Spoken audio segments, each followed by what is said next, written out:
नमस्कार दोस्तों, स्वागत है आपका दी एनालिस्ट डेस्क में। आज हम एक नई लर्निंग सीरीज़ की शुरुआत कर रहे हैं जिसमें हम हर एक फाइनेंशियल रेशियो को इन डिटेल से समझेंगे। ये सीरीज़ आपको स्टॉक एनालिसिस में डिटेल से समझने और सही इन्वेस्टमेंट डिसीजन लेने में मदद करेगी। आज हम बात करने वाले हैं एक बहुत ही ज़रूरी शेयर मार्केट टर्म के बारे में, प्राइस टू अर्निंग रेशियो यानी पीई रेशियो। चलिए शुरू करते हैं। What is price to earning ratio? दोस्तों, पीई रेशियो एक ऐसा फाइनेंशियल रेशियो है जो ये बताता है कि कोई कंपनी अपने 1 रुपये की अर्निंग पर शेयर बाजार में कितने रुपए में बिक रही है। आसान शब्दों में बोले तो आप 1 रुपये कमाई के लिए कंपनी के शेयर को कितने में खरीद रहे हैं। फॉर्मूला बहुत सिंपल है। PE ratio is equal to share price divided by earnings per share. Share price यानी कंपनी का मौजूदा शेयर प्राइस और ईपीएस यानी कंपनी का प्रति शेयर मुनाफा। एग्जाम्पल, मान लीजिए एक कंपनी का शेयर प्राइस है 200 और उसका ईपीएस है 10, तो उसका पीई रेशियो होगा 200 divided by 10 is equal to 20। इसका मतलब है कि आप 1 रुपीज़ के कमाई के लिए 20 रुपीज़ चुका रहे हैं। अब सवाल आता है कि पीई ज़्यादा होना अच्छा है या कम। जब किसी कंपनी का पीई बहुत ज़्यादा होता है तो इसका मतलब हो सकता है कि कंपनी की ग्रोथ एक्सपेक्टेशन बहुत हाई है या फिर शेयर ओवर वैल्यूड है। कुछ स्टॉक्स हाई पीई पर क्यों ट्रेड करते हैं? इसके कई कारण हो सकते हैं, जैसे स्ट्रॉन्ग ब्रांड वैल्यू और market dominance, high growth expectations, asset light या digital business model. Market generally उन शेयर्स को हाई पीई देते हैं जिनकी अर्निंग विजिबिलिटी साफ हो। Market hates uncertainty. अब बात करते हैं लो पीई स्टॉक्स की। जब पीई रेशियो कम होता है तो ये हो सकता है कि कंपनी अंडर वैल्यूड है या फिर कंपनी की ग्रोथ स्लो है या रिस्क ज़्यादा है। रेगुलेशन या गवर्नमेंट कंट्रोल या मार्केट सेंटिमेंट और नेगेटिविटी। हाई पीई और लो पीई समटाइम्स कंफ्यूजिंग हो सकते हैं, इसीलिए उन्हें इंडस्ट्री पीई से कंपेयर करना चाहिए।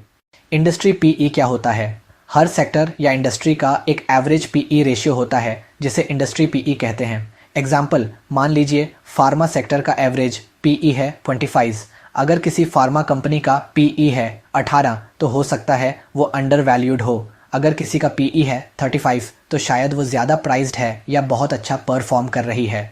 आप यह चार्ट देख सकते हैं जिसमें अलग अलग इंडस्ट्रीज़ और उनके औसत पीई रेशियो दिए गए हैं। कंज्यूमर ड्यूरेबल्स, रियल्टी, एफएमसीजी और हेल्थ केयर जैसे सेक्टर्स बहुत ऊंचे वैल्यूएशन इन 40 से 90 के पीई रेशियो पर ट्रेड कर रहे हैं। इसका कारण ब्रांड की मजबूती, डिफेंसिव नेचर या रिकवरी की उम्मीद हो सकती है। आईटी और मेटल सेक्टर का पीई लगभग 30-35 के बीच है, जो मध्यम ग्रोथ की उम्मीद को दिखाता है। फाइनेंशियल्स, बैंक, ऑयल और गैस तथा पीएसयू बैंक सस्ते वैल्यूएशन 9 से 17 के पीई पर हैं क्योंकि इनकी कमाई में उतार चढ़ाव और साइक्लिक रिस्क ज़्यादा रहता है।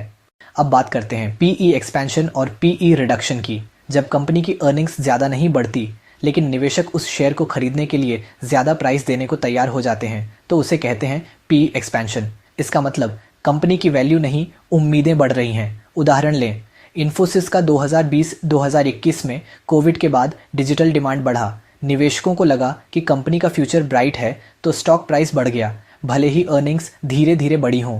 पीई रेशियो गया 20 से सीधा 35 प्लस, यानी पीई एक्सपेंशन। अब बात करते हैं पीई रिडक्शन की। इसमें कंपनी की कमाई तो ठीक रहती है लेकिन निवेशक शेयर को ज़्यादा वैल्यू देने से हिचकिचाते हैं। ऐसा क्यों होता है? सेक्टर में कंपटीशन या रेगुलेशंस या फिर मार्केट सेंटिमेंट ही डाउन हो। उदाहरण लें, एचडीएफसी एएमसी का 2021-2023 में अर्निंग्स ठीक ठाक रहीं लेकिन कंपटीशन और सेबी के नए नियमों के कारण पीई गिरा 60 से 30 के नीचे, यानी पीई रिडक्शन। तो दोस्तों, सिर्फ अर्निंग्स ही नहीं, मार्केट सेंटिमेंट और वैल्यूएशन भी बहुत ज़रूरी हैं समझना।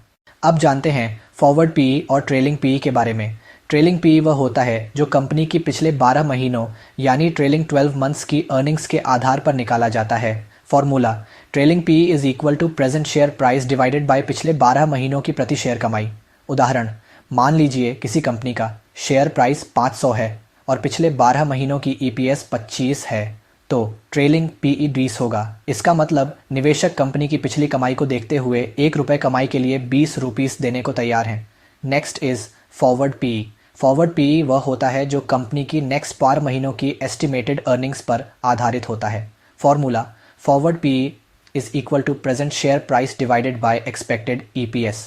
उदाहरण, उसी कंपनी का शेयर प्राइस अभी भी 500 है लेकिन अगले 12 महीनों में अनुमानित ईपीएस 40 है तो फॉरवर्ड पीई 12.5 होगा। इसका मतलब अगर कंपनी उम्मीद के मुताबिक कमाई करती है तो अब पीई रेशियो सस्ता दिखता है फ्यूचर ग्रोथ की उम्मीद के कारण।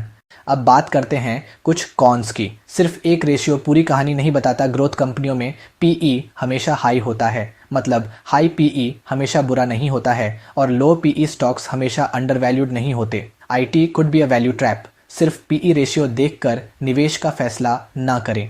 साथ में कंपनी का बिजनेस मॉडल, ग्रोथ, मैनेजमेंट और फंडामेंटल्स भी ज़रूर देखें।